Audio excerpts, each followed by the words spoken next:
All right. Today we're going to talk about like input and how to get inputs, like multiple inputs at the same time, and brief things about the print. So first of all, input. So you can see that inside the parentheses, this input is same for all here. Is that this front part is different. Um, this int, that means it is integer, the data type. Remember, we talked about the data type from last video. This means string, and this means like a float, which is basically like a decimal. So if you run this and put the numbers,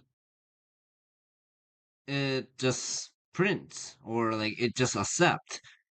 But the thing is, when you're trying to print something, or when you learn about like if and else, like trying to process something in a future video, this one matters a lot. Like what kind of data type you use. So yeah, just keep that in mind. And next, it's how to get multiple input at the same time. So there's one method here called map. So it is like this int, yeah, as always, this is like which kind of um data type that input will be, and that applies to basically um every single input that you're going to get in a single time, and that inputs are separated with the space. And depends on the situation, you can also make it as a list so that it can be more convenient in some cases um, to process something. Okay, that was it. For map here, um, probably you don't really need that for a few lessons, but just keep that in mind. Like just here as like, okay, there is also that thing. Now print.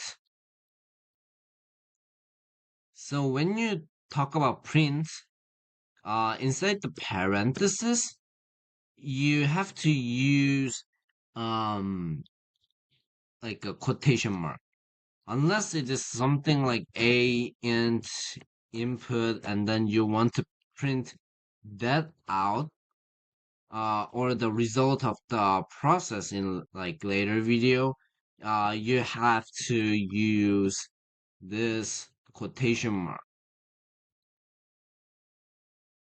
Okay. This one, um,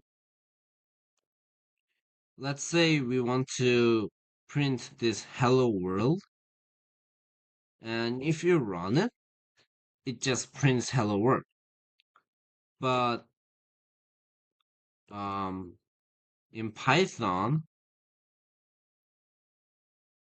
if you write as this, it is in separate line. Um, One other thing that you might want to learn is that you can also write this. So print hello world, hello, and then like separate it. But you can also make it into line if you want, which is you have to write the comma and equals this quotation mark.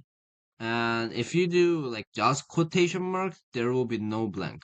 So what I mean by that is that if you run it, like there's no space between that. And if you add like a space here, um, there is here like a space. Well, for now, it might not seems like it is significant, but there are some cases um, that we have to use, or it will be convenient in like printing the result of the data process. Yeah, and that is what I mentioned for this one too. So that's it. Um, Thank you for watching. I will be making another video and talk about more interesting things. Thank you.